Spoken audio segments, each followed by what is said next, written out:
Welcome back. So I'm currently sat in traffic, and seeing as the few videos that I've put up recently have been around motorcycle clubs and that, I thought I'd stick with that train of thought. Now I've done basically calling out the Billy bullshitters, the ones that are going around thinking that there's something they're not. I did a video yesterday on what not to wear, sort of Trinny and Tranny, if you remember that from back in the day. What not to wear. Basically, what not to wear when you're out riding your bike. And seeing as I'm on this sort of topic at the minute, and it's been spoken about a lot, going out riding bikes and stuff with people that I'm speaking to, I want to touch on it a bit more. So I thought today I'll touch on the structure of a motorcycle club, what the positions are within it, like a rank structure sort of thing. So it'll start off as a hang around, which is someone that basically frequents the same sort of places that the club you eventually want to prospect for. And you go to the rallies in the same areas and you get your face out there and you get known. And when you get known and they think that you're worthy of prospecting for them, they will offer you the chance to become a prospect, and that will be your foot in the door and your first step on the ladder to climbing up. And your hang around phase, that could last anything from 6 months, a year, 2 years, 3 years. It depends on who you are and how committed you are to going and meeting up with them. If you're there all the time, it'll happen a lot quicker. Then you're going to hit the prospect phase. Now that can be anything from 6 months, which personally I think is a bit too short to get to know anyone, especially the ins and outs of them. Or it should be a minimum of 12 months. I know people will disagree because people have prospected for 9 months. It depends how immersed you get into it. If you're only turning up for 2 or 3 nights a week rather than someone who's there every night of the week, obviously work commitments and family commitments and stuff like that, again, it's going to get in the way. The more you immerse yourself in it, the quicker they get to know you and find out about you, the quicker the prospect phase will go for you. And then you'll be called into church and you will be you'll be given the yay or nay basically. Now, if you're given an A vote, you'll either be told to hand your cut over, or you'll be left to carry on prospecting till they're happy with your level of commitment, sort of thing, and other things around it.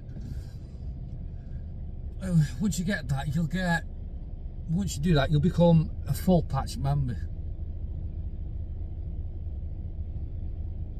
So you will get, if it's 1% outlaw club, you'll get the 3-piece patch on your back. If it's an MCC, you'll get a patch on your front, or a side patch, or a rear, or a back side patch. The patch layouts could be all over the place with in Britain. So yeah. And from being just a club member, you can progress onto being an enforcer, a treasurer, a secretary, a sergeant at arms. Now, a lot of these executive positions, because it is basically like a company, it is run like that. That's basically what church is. It is like a CEO boardroom. You all sit round the table and the positions of power are denoted on where you sit on that table. But every member will have a seat at that table. Or you'll be in a standing room, depending on how big your chapter is. Well, the person that will sit at the head of the table will be the president. Then usually to the right hand side will be the sergeant at arms.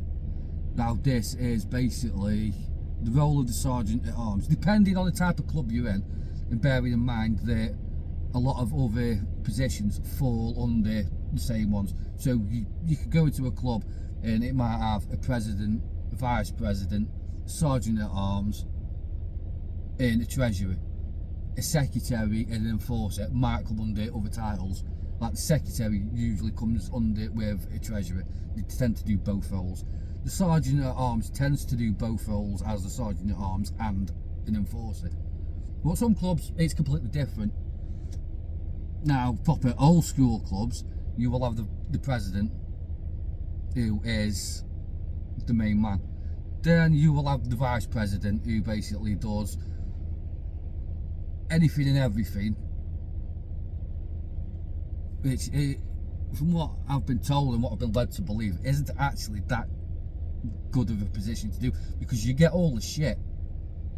You have to deal with all the shit that the president doesn't want to deal with. You kind of end up being like a dog's body for him, but... And then you've got the sergeant at arms. Now, in the proper the old school way of a sergeant at arms would work, would be the sort of person that would look after the sort of implements that would get you into trouble if you got caught with them. Also, they act as the right-hand man of the president, so his bodyguard, his head bodyguard sort of thing. And there's a lot more things that go into it, and they're a disciplinarian. If certain club has the sergeant at arms as the enforcer, they will be the disciplinarian. So anyone steps out of line, it's him who the answer to. Then you've got the treasurer. Now this is the bookkeeper who keeps the accounts, because motorcycle clubs pay dues, which is like a subscription basically, but they call it dues, and that could be as little an amount as it is, or it could be a big amount. But that will go to pay for things. It's not a case of, oh, give us money and then we'll let you wear this. That's not how it works. It goes to pay for the beer in the clubhouse, to pay the mortgage on the clubhouse if it is a separate building, or if it's at if it's being run from a member's house, it will help to pay for the storage of beer in the fridge. It'll help to pay for the electric bill for all the club bollocks. It's stuff like that. It will help to raise funds to put on events, to put on bike runs. Now, a certain group of people I'm speaking to at the minute, we're on about doing a road trip to the battlefields in Normandy, the war graves. So if we were a motorcycle club, for example, we would pay dues and it would go to pay for that. So if we were paying 50 quid a month, for example, over the space of a few months, it'd be there, and then no one would be out of pocket trying to pay for something or anything like that, because that's what it'd pay for. So there is things why you pay dues. It's not just a case of, oh, pay this, it's a subscription. If you don't pay it, you have to take your patches off. And it's there for when members might have an accident and they're waiting for an insurance payout. It will get their bike, it will go and be used to put their bike back on the road whilst they're waiting for the insurance to pay out. And when the insurance pays out, they give it back to the club as a loan. It's a brotherhood. It helps each other out in times of need and stuff like that. And it helps to put on charity events and toy events for all this kind of stuff that they do. So that's the role of the treasurer, and usually they fall under the bracket of secretary as well, which goes on to know everything about every member: the address, contact details, the bike registration, the insurance details, all this kind of shit. So if you have an accident, they can sort it out on your behalf. It's not a case of fucking a psyop, so we know everything about you and you can't go here and do this and that. And you could get fucking, basically every role there is self-explanatory. A secretary, they're a secretary, they do everything.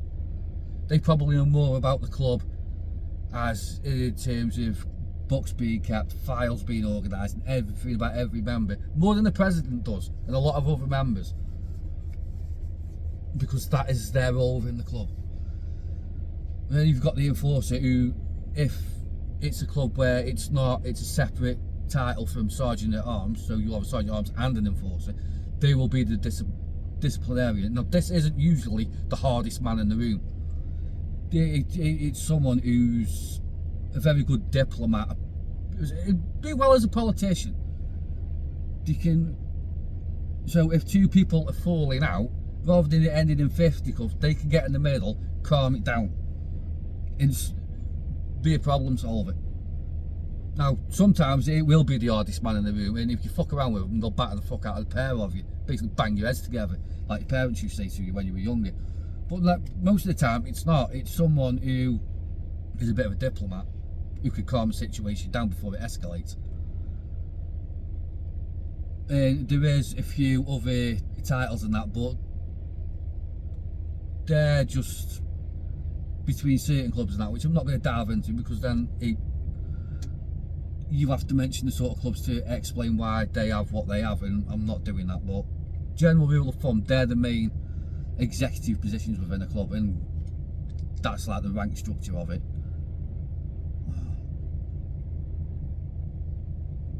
I've emptied my head, so if you want me to go more in depth on each one of them, you'll have to put it in the comments or something like that, because my mind's gone blank at the minute. So I'll catch you in another one. Bonjour.